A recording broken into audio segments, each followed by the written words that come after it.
Thanks for checking out the Brad and John Show podcast. This segment of the show is brought to you by John Combest's book, Stalking, Harassment, Internet Trolling, A Guide to Recovering and Rebuilding After Online Attacks. It's a great reference if you've ever been the unfortunate target of a social media attack.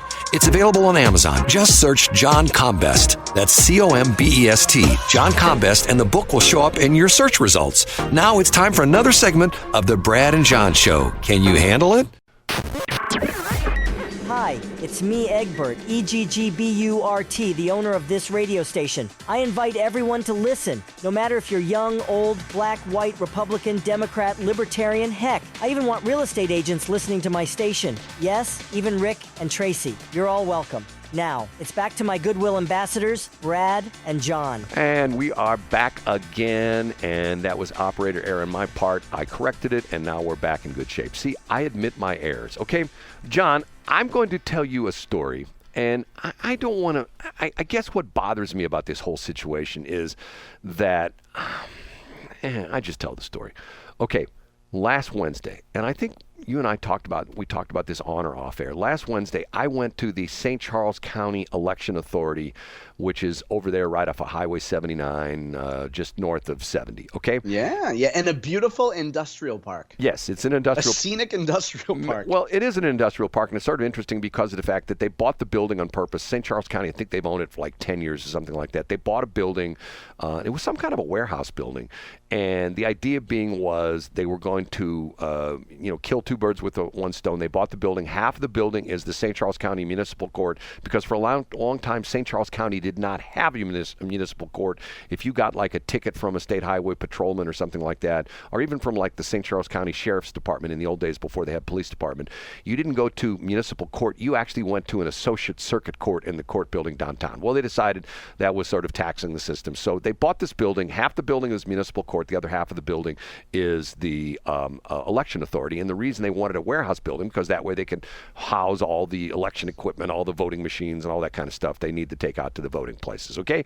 So for years and years and years and years and years, since I've owned the radio station, I have sent out direct mail pieces to people who were on the ballot. Say, hey, think about advertising on a radio station, okay? Just a simple thing, Yep. the fact. And specifically, I tried to target the small, people running for school board and city council person and mayor and stuff like that. Okay, so I go to the election authority, and the reason I go there is because I used to physically go there, and keep in mind I've done this for like 25 years. Okay, I physically used to go there because back in the day, pre-internet takes over everything, they didn't put all the stuff on the internet. So if you wanted certain things, you still had to go to the courthouse or wherever the election authority was. So I go on the internet and I check, and the list of all the candidates for the April election is not on there, but it's on there for the August primary. So I looked all over the website. I'm going like, I can't find it anywhere. So I drive out there, and I, walk in the front door, and, lady greets me, and I said, well, I'm here, blah, blah, blah, blah. And she says, okay, let me get somebody. A guy comes out, and he says to me, and the guy turns out to be Mark Parkinson, who you say you know, right? Yeah. Didn't you say he used to be a state rep? Yeah, a longtime staffer for Kit Bond and former state representative. He worked in the Missouri State Senate too, as well. Okay, so he comes out, and I talked to him, and I said, look, I'm trying to get and I told him who it was, and I said, I need the list of all the candidates who are on the ballot in April. And he says, well, it's on the internet. I go, no, it's not. And he says, yes, it is. I go, I'm telling you, I looked, it's not there. So he goes back into his office, and he comes back out, and he says, you're right, it's not there. He hands me his business card. He says, send me an email, and I will send you the list. And I stood there for a minute. I thought to myself, okay, why do I have to send him an email? I'm here at the office. It's on somebody's computer. All they have to do is bring up the file, hit a button, send it to the printer, and hand it to me, right? And Right. I say, okay, fine. So I take the card. I go out in my car. I draft an email. Hey, Mark, I was just in your office. Can you send me the list, please? And, as soon as possible, I'm trying to direct mail for advertising for these potential advertisers for the station, blah, blah, blah, blah. Okay? That was Wednesday. Thursday, no response. So Thursday afternoon, I call him. I go, Mark, I was the guy, hey, Brad Hildebrand, how you doing? And he says, hi. I go, is in there? Yeah, I remember you. I said, I wanted to see if you got my email. I really want to get started on that list. And he says, I don't think I got an email from you. I said, well, I sent it. You want me to send it? He said, hold on, let me check. Oh, yeah, there it is. Okay, you're on the list. I'll take care of it. So that was Thursday. I don't get an email from him. So Friday, I get nothing. So Friday afternoon, I'm out in the area, and I thought, I'm just going to stop in and maybe just see if I can get the list. So I go in there on Friday afternoon. I'd say it's probably 3:30, 4 o'clock. And I go in the front door, same thing. Lady greets me. Actually, guy this time comes up to me and says, "Can I help you?" I said, I'd like to get a list of the St. Charles County. I said, and I Mark Parkinson said he was going to send it to me. So the guy disappears and he comes back and he says, "Mark's at a meeting. He can't talk to you right now." And by this time, a guy walks out into the front area there, and it turns out it's Kurt Barr. Who who for folks who don't know, he's the elections director in St. Charles County. He's the election director. And he looks at me and he goes, "What do you need that for?"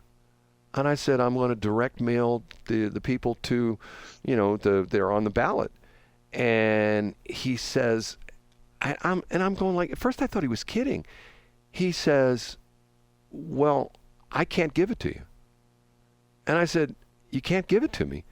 He says, "No." He says it's got everybody's addresses on it. I go, "That's why I want it. I'm doing a direct mail piece. Why would I not want it? The thing for the direct mail." And he says, I swear to God, John, he says, "You'll have to file a sunshine request." And which would take months to get fulfilled. I'm thinking to myself, okay, what am I missing here? Once again, I'm not the expert at this, but this is public record, right? Yeah. Now, the only thing, so my knee-jerk reaction is I'm sure there's something by which election officials do not want to be seen giving, or I don't mean seen like physically, but they don't want to be on the record giving public information for something that might be overtly political unless it's paid for, unless you pay for the list or something to that effect. But what I don't understand is I don't understand how a list of candidates who have filed for office, how that information would not be public. And first of all, I can't believe that St. Charles County wouldn't have all that information on its website. Like, John, I find it hard to believe that would not already be John, there. Go look. But it's also surprising to me that you wouldn't be able to get it immediately, like in an Excel format. Well, I'm sure Kurt, and by the way, Kurt is an outstanding elected official. I'm sure he will be willing to provide us with some answers on how folks could get this list without going through the rigmarole of a sunshine request, Brad, because that's silly. The story's not over. So I said to him, I said, well, how do I, this is to the point where I'm going like, okay, this is like game playing at this point. I said, how do I go about making a sunshine request? He says, you just did. And he disappears into the back, like 30 seconds later comes out and gives me the list. And I'm going like, well, see, we have a resolution. But I'm going like, okay, why do I have to jump through hoops, and why do I have to make 2 visits, 3 phone calls, and once again, see, now I know what some people are going to say, well, it's got the candidate's address on there. Guess what? You can Public information. You can go on the Secretary of State's office. I think right at this very minute, you can find out where every person who's filed for from Jay Ashcroft to Mike Kehoe to Bill Eichel. Their home address is on there, and the reason that is on there is because they have to verify. Now, it's different with the state officials, but if you're running for, and this is the whole controversy with the Bob Onder and the Mary Louise Coleman, Mary Elizabeth Coleman. You'll get it right by August, Brad. Mary Elizabeth Coleman, because of the fact that they, and once again, it was the Nick Schroer deal, because he supposedly didn't live in the district. If you have a district, a geographically defined area that you're running, if you're running for the mayor of Lake St. Louis, you have to live in Lake St. Louis. If you're running for first district, Congress, and if you get elected to first district Congress, you can't say, I'm still want to live in Jefferson County. No, because that's not first district. Right. So it's public knowledge. And the crazy thing about it is John, you're the internet sleuth. You could go on, I could hit a stopwatch and say, okay, John, I'm going to hit my stopwatch. tell me how quick you can bring up the state SOS list of all the people who are on the ballot in August. And I would say under 30 seconds, wouldn't that? Yeah, it'd be about 30 seconds. Yeah. And so I left there and I thought to myself, and I'm not ragging on Mark. On Mark but on our Kurt, but I'm going like, why do I have to jump through hoops? I mean, and see, this is frustrating to me because I can tell a very similar story that when I first bought the radio station and I went down to the city of Washington, and a company that's long since been out of business, it was a company called Business Research Bureaus. Here in the St. Louis for a while, it was huge. Anybody who was into politics or into business knew about BRB. It was a company that you subscribed to, and this is pre-internet kind of stuff, where what they did was they sent out people every single day to St. Louis County and all the municipalities, and they would compile a list of everybody who applied for a business license, applied for a construction permit, applied for any kind of licenses, stuff like that. And then you subscribe to their service, and in the mail, believe it or not, they would send you these little they'd cut it up in little tiny little cards, and you get an envelope of these cards, and it had all this stuff in it about so-and-so applied for a business license at such and such address, Yep. so-and-so applied for a liquor license, so-and-so's applied to, for a permit to, add on in addition to their store and stuff like that. So one day, I go down to the city of Washington, and keep in mind, I could, at this time, it's sort of funny, when I used to go to St. Charles City, it was like interesting little dance. I'd go in there, and the lady was always very nice, and she'd always say, we charge 20 cents a page. I said, I think I can afford that. And then she'd print them off, and I'd walk out. Same thing in O'Fallon. So I go into Washington one day, and the clerk says, I'm sorry, we can't give out that information. I say, you can't, that's public knowledge. Yeah, of course it is. And she says, well, I'm sorry, we're under orders, we're not supposed to give it out. I said, so in other words, I can't even see who's applied for building permits and business law? No. So she takes me and gets to the point where she gets on the phone and she calls I can't remember the guy's name at the time. He was the city manager or whatever it was. So he was on the second floor. So she says, he'll see you right now. So I go upstairs to the second floor, and I go to this guy's office, and he says to me, why do you want this information? I said, because of the fact that I'd like to contact these people. And he says, so in other words, you're going to call them and harass them about buying advertising? And I said, I don't think I'm going to harass them, but I'm going to ask them that they would like to advertise with us. Yeah. And he says to me, nope, not going to give it to you. And same kind of, and I go, well, isn't it public access? He says, yeah.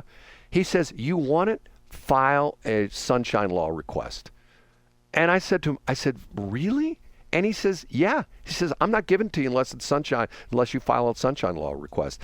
I go, so if I come in once a week? And he says, and he started interrupting me. He says, yeah, you have to file every week.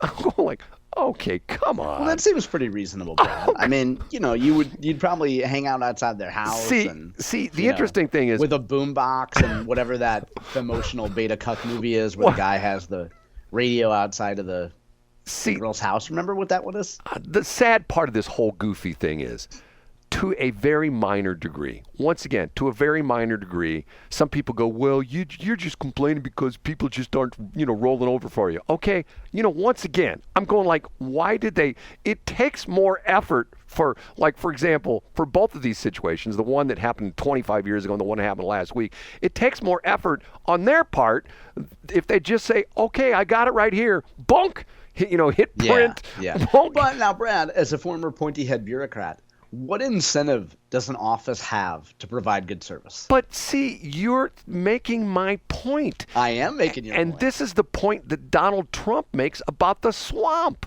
Yeah, there's no incentive. There are goofy things that happen all the time in our government, not because it's the law, not because it's policy, because somebody who's sitting in some office decides, well, I don't like that guy, so I'm going to make his life miserable. You know what I mean? Well, I do, but I also think about this every time I go in for, a municipal pool pass or anything involving government. And we'll put your friends at the Department of Revenue in Jeff City aside, because I know you get great service there. Anytime I go to a customer service place, public or private, Brad, I think in general, I'm going to be inconveniencing this person. And this person's best option is to not help me. this person's best option is to sit there on their phone and continue scrolling Instagram or messaging their friends on WhatsApp, I'm interrupting their social time that they're getting paid for. And in general, people have absolutely zero incentive to provide good service. Okay, I'll give you my classic story, and I swear this happened to me probably 10 or 15 years ago.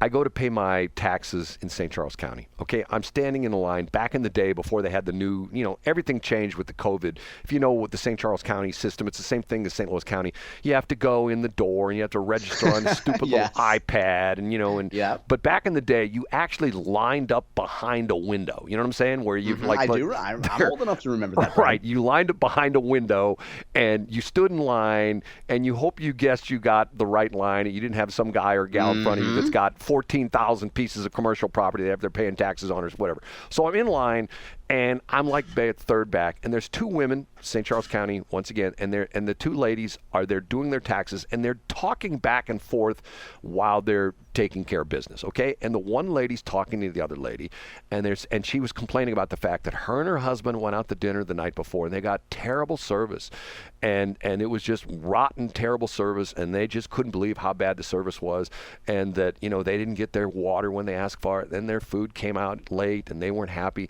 and she called over the manager and were not happy about the fact that they got bad service, and she requested to the manager that the waitress be fired and that waitress be thrown off the job because of the fact they didn't get good service. So I'm listening to this conversation. So I get up to the window and I said, I couldn't help but overhear your conversation about, your thing last night. And both of them said, yeah, what do you.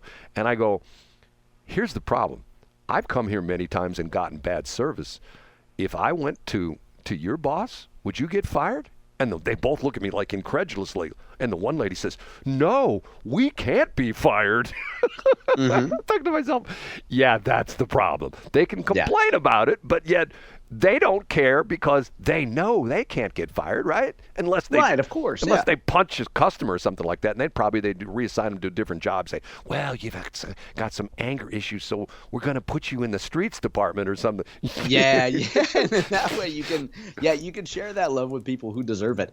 But it sounds like, Brad, you got the resolution that you wanted, and it took longer and it took more visits than you wanted. But now this is another example of a case where Kurt Barr just happens to be walking out, it seems like.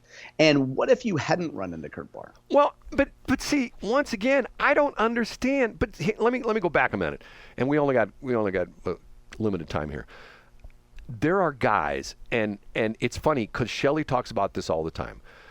Someday I will tell you my classic story of a lady by the name of Janie Voss, and I don't even know if she's around anymore. She used to be a bigwig in St. Charles County. She ran a little newspaper. There was a group that was like an anti-Chamber of Commerce group called the OBA, the O'Fallon Business Associate, and stuff like that.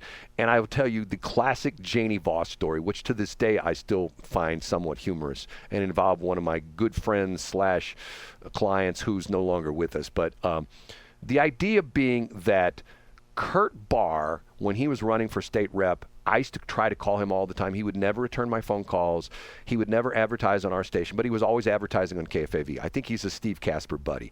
And it's sort of the same thing with Nick Schroer. Nick Schroer won't talk to me if I send him, try to contact him. He'll never contact me back. And part of the reason is and quite honestly, I think he's actually an investor in News Talk STL. I think he's got money. I think he can put money into that operation. So the point being, it's a competitive thing, and I don't quite understand that either. I mean, okay, the station we're on right now, my other station, Westplex 107, not the biggest stations, but we've got a good audience. And for them to not pay any attention to our audience, it could be, some of these, elections are, you hear every once in a while election that, one vote was the difference between, somebody winning and somebody losing. Absolutely. Where could people get an ad for only $1, Brad? I don't know, John. We'll talk about that tomorrow. Okay, we're out of here. See everybody Tuesday.